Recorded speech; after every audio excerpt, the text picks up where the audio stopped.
the starting five with the sleepers Monday morning edition. We are back after a little extended vacation, I should say. Cart, you have a good wedding weekend? I did. It seems like these past couple of weeks have just been wedding. A couple of delayed weddings. Love is in the air. People want to get their weddings out before my wedding comes. I understand, but us the sleepers always calls. And just so you guys know, it's still a pandemic out here. Make sure you sanitize and wear your mask. But blessed to be here, Gregory. I feel like you're thriving. As you've said many times privately to me and other friends, you are very, very good at being a wedding guest. I am. what's that animal that changes colors to camouflage? I'm a social chameleon, so I can just fit into any situation. You throw me in there and we need to talk some Beatles, I'll talk some Beatles. You know what I'm saying? We can do whatever. Shout out Dave. What was the tweet this weekend? Just another weekend being a top 5 wedding guest? Yeah, just another weekend, just coming out there with expectations and living up to those expectations and maybe somewhat exceeding them in some situations. But, just doing what I got to do, man. But still a lot going on right now. So the starting five must go on. Must go on. We appreciate you being here with us, Kat. There's many places in the world you could be sharing your grace and your presence, but it's great that you're here. Wow, man, this little opening segment is just a little too much love for my liking. I'm sorry. I'll bring you back down to earth at some point. Things to plug. We got a full episode of the Sleepers podcast with Lee Bailey that we dropped last week. We've got an episode of the starting five with Jeff Goodman that we dropped last week. I was on the Spartan Hoops podcast with DK talking about MSU's front court situation and holding DK accountable when he tried to say the front court could be a strength this year. Sorry, folks, we're not going to do that yet. And last but not least, we have an upcoming episode with former Michigan State Spartan Brandon Wood that we will be recording this week. That should get out before this weekend. If not, it will be out early next week. So stay tuned. All right, Kat, should we get into this? Let's get right into it. We got to start with the man of the hour, Chris Paul, CP3, and the Phoenix Suns sweeping the Denver Nuggets and MVP Nikola Jokic. The Suns are for real. They may be the biggest threat to win the title at this point, depending on Brooklyn's health situation. What do you make of the Suns, Cart? So first off, my thoughts on this are I'm kind of loving like how this playoffs is open. I think last night I was thinking to myself, like, when's the last time the NBA playoffs have been this open? And I feel like it might have been like 2014, 2015. So it's been a while. So like I've kind of adjusted to it being some new players in the game, some new changes going on. But you really just got to give it up to the Suns for what they're doing. I mean, it's a fun ass team to watch. You got CP3, you got Booker. I love Bridges. For some reason, like I'm even coming around on Jay Crowder and like his fake, like whatever he does. It's not fake. Whatever. But I'm loving it. And I'm just like embracing it. Like you watch Campaign go out there and just do whatever the fuck he thinks he's doing. It's just a wild team to watch. But as much as I want to give the Suns credit, I think it's time to even revert this back to the Blazers. The Blazers need to blow that shit up. They should not have lost to this Nuggets team. This Nuggets team is not good. I did not expect you to go to the They aren't, bro. Like Blazers route. Bro, Dame, do it, bro. Like I tagged you in the tweet. I've been trying to tell you, we will not hold it against you. Run from the grind. Do not be loyal. You gave them what you had. It is time to move on, my boy.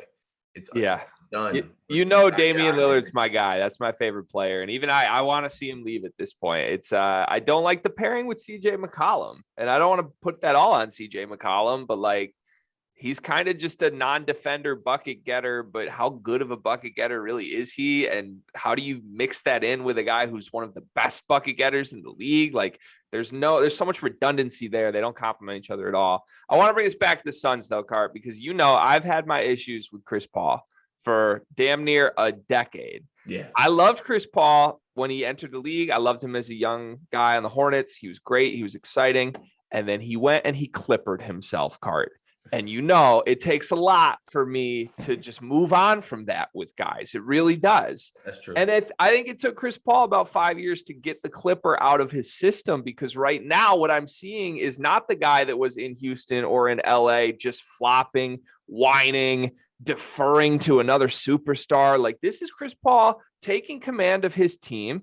I still believe Devin Booker is the best player on the Phoenix Suns, and all this talk about Chris Paul being the MVP of the league is still nonsensical. But I will say at this point, if you asked me who I want most left in the playoffs in a playoff game for my team right now, I might say Chris Paul, because he is so in command of everything. He controls the game. He gets guys involved. That drop coverage mid-range off the dribble is the most lethal shot in basketball right now. So he has all my respect. And shockingly, Carter, I am loving watching Chris Paul, and I'm rooting for him, which I never saw coming. Ooh, wow. Okay, that definitely gonna have to clip that. That's a first, maybe in basketball history for you. Look, it's fun as hell to watch. I mean, he's just really. I know it's overused term, but he's really out there playing at his own pace. He's out there doing whatever he wants. He's coming off the screen and roll. He's getting guys involved on the defensive end. He's getting into it. He's fighting through a little bit of a shoulder injury as well. I mean, at 36, it's very impressive. And you know what? I give him all the credit in the world for embracing the people tried to bury me thing.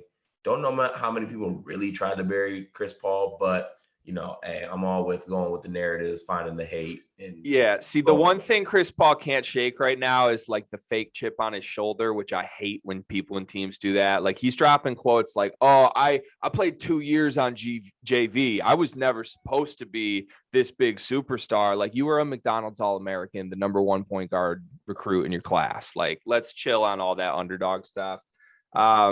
But yeah, I'm rooting for them. Their jerseys are fired. DeAndre Ayton's a goofball. There's a lot of fun with this Suns team.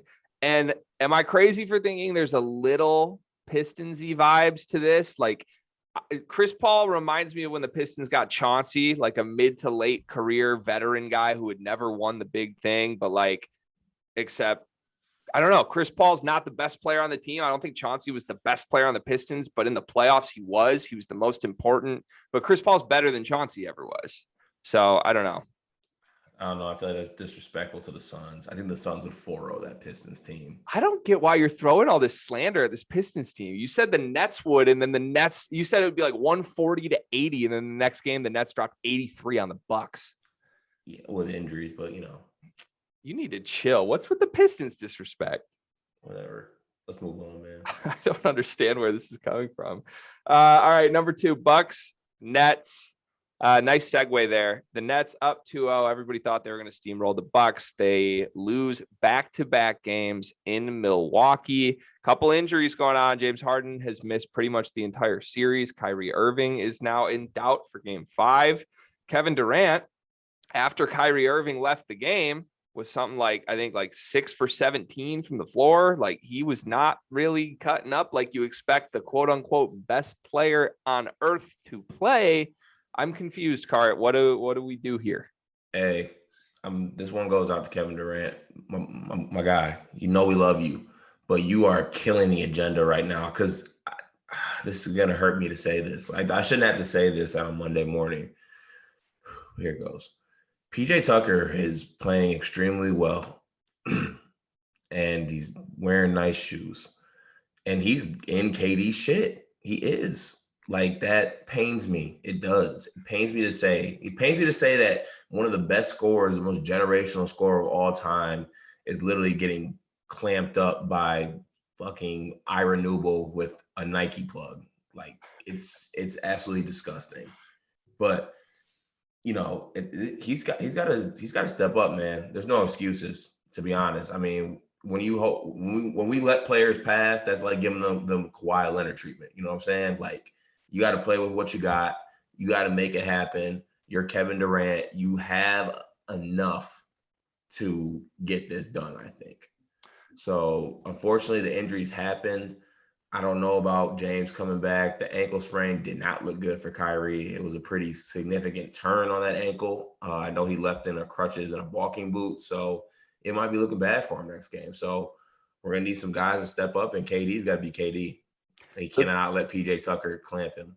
This is the first time in, 6 seasons now that Kevin Durant has been healthy and had to go in and do this and be the unquestioned best guy on the floor. Like, And I forgot what that feels like. We're talking back to the early OKC days where even people thought maybe there was a question between him and Russ, but like it was Kevin Durant and Russell Westbrook. You knew who the guy was. Then he goes to Golden State and there was no pressure on him ever when he was healthy. Like, I mean, yes, there were pressure, but like they were so good. Steph Curry could do whatever he wanted while KD stood to the side and vice versa. Now he's got to be the alpha again. And I'm finding it exciting, but I'm also worried for the agenda, like you said, because you and I have been holding the flag for years that Kevin Durant is the second best player in the league to LeBron James. It's wide open. Like you said, it's wide open. There are no super duper stars other than the young guys coming up right now left in these playoffs. This is Kevin Durant's title to lose. And I'm a little bit shocked that this has come back to 2-2. Playoff Giannis was ready to lead the agenda there after game 2. There's a lot of talk of like, well, he's just Shaq. Why are they trying to make him a point guard? Which I think is a very disrespectful take, by the way. There's that clip of him just backing up and going forward and retreating against Blake Griffin, and then a turnover happens. But here we are, 2-2, and Giannis is putting up numbers. So I don't know what to make of any of my agendas at this point, Cart. Yeah, this is not the playoffs for agendas. The agendas are low-key dying. We have to adjust. This is not good. To adjust. Like I had PJ Tucker averaging more shoe changes than points this series, and that agenda's going to shit. So,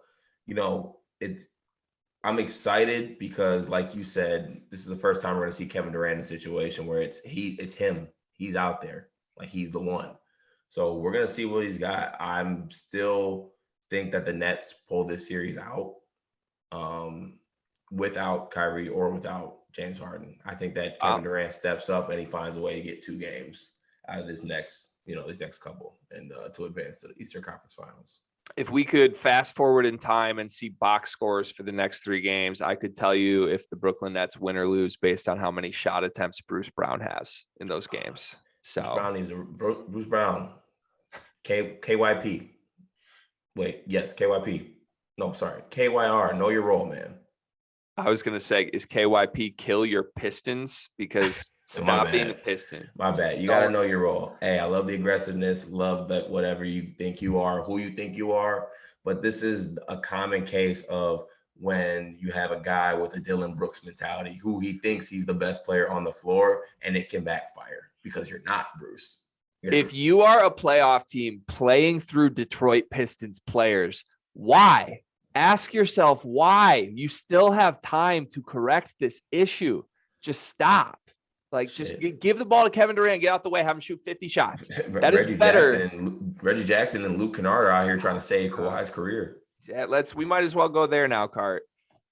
The Clippers agenda is also dying. Also dead. Oh my God. They come back down 2-0 against the Mavericks. They win a 7-game series against Luka Doncic. They're on the ropes right now against the Utah Jazz. We'll see where this goes, but I don't want to make the same mistake of condemning them too early. They won game 3. It's now 2-1. Are the Clippers a real threat at this point? Could you see Kawhi Leonard taking this team to the finals? To be honest, and it hurts to say, but I mean, we both look so sad. I am because I just don't fuck with the Clippers. I just don't. Like, it is what it is. But fact of the matter is, like, they got guys like, I mean, even last game, Paul George even stepped up. Like, Paul George is stepping up. Paul George is pissed that people think that Joe Ingles is like in his head. You got Reggie Jackson out here going for 30. And to be honest, they're getting pedestrian Kawhi games, and somehow they still got one game so far they've won? Yeah, down 2-1. Down 2-1. So, they've been in this position before. There's starting to be questions about Donovan Mitchell's ankle and what he's going to do. But, it just never, ever makes me feel good when you have a team that depends so much on the 3-ball to be great. Like, if the Jazz's 3-point shots aren't falling, they look shaky. They look shaky as a team. The thing is, they shoot it really extremely well. So it's very rare that all of them are going to be just absolutely broke. You know what I'm saying? Yeah. Yeah. I have a thing on that. I don't like when people, I got to choose my words carefully here. I don't like when people make the statement of like, Oh, they're just a streaky shooting team. If they have one cold shooting night in March, they lose. Like that's a common NCAA tournament thing that's used to just describe good offensive teams that can shoot. There is never a situation where I would rather have a team that can't shoot that well. Oh, Like facts. ever. Facts. So like Yeah. don't paint teams that can shoot the ball really well as teams that are just susceptible to like, oh, if they shoot poorly, they can't do anything else. Like that's not this Jazz team to me. Donovan Mitchell is a superstar. I've heard like other podcasts talking like, is he a star? Is he a superstar? I think that's really stupid. He's a superstar. Like he has a lot of Dwayne Wade in him. There's the clip of Wade who now is, I don't know if he's the full owner or the part-time owner. I think he's got partial like stake or ownership in the Jazz. Yeah, but he's courtside at the Jazz games, like kind of mentoring and talking to him mid-game. That's fun to watch. I just think Mitchell's one of the most exciting guards in the league right now. I think he's one of the 10 best players in the league right now. That might be a little early to anoint him that. I mean, before that ankle injury in the regular season, there was Donovan Mitchell MVP talks, and they were warranted.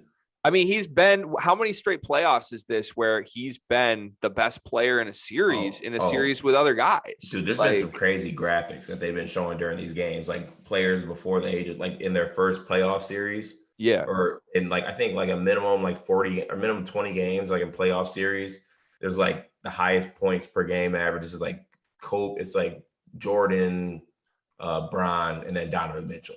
And then Durant, like all those guys are up into 30 points per game type scores. Like that's a crazy company to be in. And he's 24. Right. Like it's only going to continue to go up. But yeah, I don't know. I love the way the Jazz team is built. I still think the Jazz win this series. But I don't know. I'm going to bite my tongue before I say too many more mean things about Kawhi Leonard and the Clippers. We have to go back to round one. Luka losing to the Clippers in game 7. There's this crazy public outcry on Twitter. I sent a tweet out that I need to reference on the show right now. I hate that people are overreacting like the Mavericks aren't trying to help build a championship contender around Luka. Like, what more do you expect this team to do? They went out and got Kristaps Porzingis for nothing. KP was supposed to be the second superstar. It's clear at this point that he's not that, and they need to adjust. But like, that's still more than most teams do to surround their 22-year-old guy with help. Like, people are freaking out that Luka Doncic in 3 seasons hasn't won a playoff series yet when he just took one of the only 3 players in the league who's been the best player on a title team in the last decade to a 7-game series. Like, that's impressive as hell on its own. Luka doesn't need to win titles as a 22-year-old to be on the trajectory to be an all-time great. Like, this is normal. This is fine. MJ, Curry, Giannis, Anthony Davis didn't win a playoff series till they're 24. Everybody just needs to breathe. It's okay. The Mavericks are going to make more roster adjustments, and next year, Luka's probably going to make the conference finals. But don't act like Rick Carlisle needs to go and this franchise is doing Luka wrong. Like, everybody breathe. This is normal. Also, Luka's about to get signed at Supermax, so he's going to be A-O-fucking-K. And, oh, man, I can't believe I'm saying this. Maybe the bigger issue than Kristaps Porzingis is the fact that the next best player is Tim Hardaway Jr. Like, he's fine, but like, let's get some other guys, get some role players, get some Jay Crowders. He's the 4th best role player on that team. Who's better?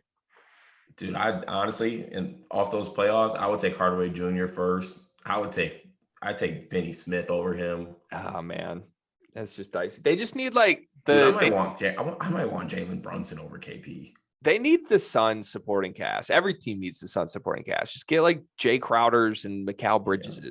But also, you made a great point. Like, Luka's 22, and like he's already done so much in this time. Like, you don't got to rush the process. Rushing the process ends up getting you fucked over in the end. Like, you got to remember that you got to go through some of these times. And honestly, I think the Mavericks are way ahead of where they should be as a team because I'm based off the talent they had. Like, Devin Booker had to struggle playing with Dragan Bender. Like, everyone has to pay their goddamn dues, okay? Like, Luka does not have it that bad. He doesn't. No, he doesn't. But also, Mark Cuban needs to focus on putting more around him and maybe a little less time on, cryptocurrency and Shark Tank and shit. So let's focus on getting my dog some help. We got to tag Mark Cuban in that. Let him know. All right, let's move on from a 22-year-old player who has not won a playoff series to a 22-year-old player who has. Trae Young and the Hawks are down 2-1 to the Philadelphia 76ers. Trae Young has been one of the biggest joys of this playoff run to me as a fan. I've been trying to lead the brigade of Trae Young standum. Like, please join me. I still don't get why he's not like just universally beloved at this point. He takes on the villain role. He shushes the crowd. He is just unflappable as a player. Like, he gets to his spots. He can pass. He can shoot. He can do it all. And yet he's running up against Joel Embiid, who has been the best player on the floor in 3 games in this series. So who do you think comes out of the Hawks-Sixers series? And do you think either of these teams could hang with either the Bucks or the Nets? So I don't think either of these teams could hang with the Bucks or the Nets the way they're currently playing. With that said, I am going to go with the 76ers in this series. Even Joel somewhat hobbled with that meniscus injury. I think that he's just playing at too high of a level right now. Underrated losses, though. I mean, the Hawks lost DeAndre Hunter for the rest of the year. That sucks. And also, Danny Green's going to be out for a couple of weeks for the 76ers. So there's a couple changing parts on both sides of the team. I just think that this Hawks team is fun, but they're extremely young. I don't know if they're ready to make that step to be an Eastern Conference Finals team right now. So I'm going to go with the 76ers in this series, but a dialogue will be started about Ben Simmons soon. I'm formulating an agenda. Let's go there now. What's your Simmons agenda? He's 2013 Lamar Odom on the Mavericks.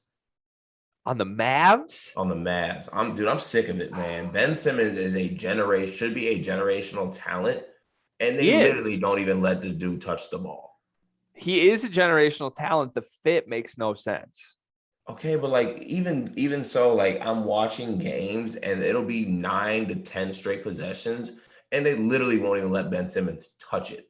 They will come down and they will throw it into Joel. They won't even let him throw it into Joel. Yeah, but that's because if the possession's designed to go through Joel, there is no point for Ben Simmons to be involved. Like, what's he gonna do? Pass and relocate? 10 straight possessions. He can't even touch it. It's a pairing that makes no sense, and that's why the Sixers haven't made a finals appearance despite having these 2 quote unquote generational superstars for half a decade. I loved the Sixers early on in this Joel Embiid Simmons pairing, especially like during the Fultz years when we all thought Fultz was going to be great. I've been rooting for them. Ben Simmons is one of my favorite players in the league. Kind of like how you talked about Dame. Like, I'd love to see Ben Simmons in a new situation, even though they're seeing success now, so it doesn't make sense to blow it up. But like, yeah, he does. He goes ghost. He doesn't get utilized the way he could be. I'd like to throw this out into the world. Chad Cutler, good friend of mine, threw this out, and I think it makes 100% sense. CJ McCollum for Ben Simmons straight up. Both teams get better instantly. Yeah, I don't know. To be honest, I'm not going to stand for a guy who takes a backseat to Shake Milton. It's not my blood. Oh, Cart. I think you're being a little harsh to Ben Simmons right now. I am, because he's had me out here looking like a jackass. I'm out here talking about I'm always trying to get the Ben Simmons generational talent, generational player agenda moving, and he is stymieing the movement with his actions. I mean, Jaren Jackson was a generational recruit, and he wasn't that in college because he wasn't used correctly. Like, it's a thing. Is your rotator cuff okay? That reach was disgusting. I'm making comparisons between the way guys are used. It doesn't mean they're not generational players. Dude, can we give Ben Simmons some credit for taking the defensive assignment after game 1 and shutting Trae Young, quote unquote, down a little bit? Like, they won 2 games after he became the primary defender. Yeah, it should always be like that. I shouldn't have to watch him in the corner guarding a ginger. What I'm learning about this is that Carter is always going to have an agenda. And if his agenda takes lose early, he just finds a new person to shift all that hate and that blame onto. So a bold move, Carter, of you to do that to a guy who's up 2-1 in the conference semis right now, because in a week, you're probably just going to have to shift that agenda on to somebody else. If there's one thing I will always carry with me in life moving forward, Greg, I promise you this will never change. No money, no nothing could ever change this. The agenda will never die. The agenda always lives somehow, some way. I promise you. I can't wait to see this play out over the years, Carter. All right, last topic, some soccer, some football. Euro 2020 started over the weekend. I think this is the dumbest thing in sports history that this tournament is called Euro Cup 2020. It's 2021. I don't care what year this was supposed to be. This is why stupid sports fans that don't actually watch soccer hate soccer, because they do stupid shit like this as an institution that makes no fucking sense.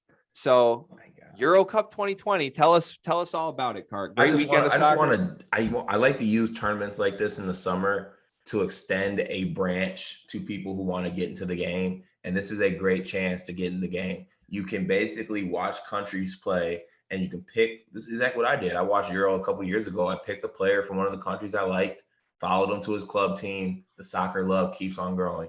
So it's on right now. Was it that soft ass De Bruyne? No, it wasn't. First of all, it's Kevin De Bruyne. Respect my king. What's wrong with you? It was Mario Balotelli. Look up the highlights. The streets remember. But all I'm saying is, if you're trying to get into soccer, this is a great time to watch it. There's a soccer on during the day. You can bet on it. There's literally a game on right this moment. Like, it's a great time to get into it. So I urge everyone to watch Euro 2020. And if I got to throw some teams out there that I think you should watch, I'm going to throw out there France, because they got all types of ballers. Belgium, nasty. And then my third team, you know what? I don't know. I'll let you guys figure that out. But Belgium and France, watch that. And also prayers out to Christian Eriksen and his family in Denmark. That was a scary situation the other day. Thank God that he was able to, be awake. And from what I'm hearing, he's in stable condition. So good to see, good to hear that. But be sure to check in on Euros, watch it. It's fun. And if you need any tips or anything like that, come on, let your boy. I led Greg to a Champions League this year. And how does he repay me? He makes me run 90 minutes. Is that happening this week, by the way? Yes, it is. Wednesday? It's actually going to be either It ain't Thursday. happening this week. If you don't know when it's happening, it ain't happening this week. No, because I'm hooping on Wednesday. So it's going to be Thursday. Cardio, little getting your reps in. Yeah, sure. Big cardio. I do want to just say that Eriksen situation was one of the most terrifying things I've ever seen. The fact that they were just televising that and continued to show his wife in the stands, and then the body on the ground was horrifying. I do want to give massive props and shout out to all of his teammates for forming a wall in front of him for that entire situation. As terrifying as that was, like, it must have been horrible for them to experience, knowing him personally, and to hold it together and like protect the sanctity of that for his family was very, very impressive to me. So Euro Cup 2020, check it out this week, and stay tuned for Carter running at some point. Although if this is like soccer, you're probably just going to say it's this week, but then it's going to end up being next week, because timelines don't matter to the world of soccer. So, oh man, golly, you're giving off some like big like calling a meeting that could have been handled in the email vibes, and I'm not liking it. I'm sorry. Come on, it'll be okay. Well, but hey, like you said, big week. Excited to get a Spartan this week, Brandon Wood, on the podcast. If you guys want us to ask him any questions that have just been burning inside that you've always wanted to ask Brandon Wood, hit us up on Twitter, and we will make sure that those get answered. Send us all your burning questions you've always been dying to ask Brandon Wood, and we'll ask. People definitely have. I guarantee you that people have those questions. I hope so. All right, Card. Have a good week, my friend. Dude, what are you laughing at? Goodbye. Let's have a week. Let's have a week, y'all. Appreciate it.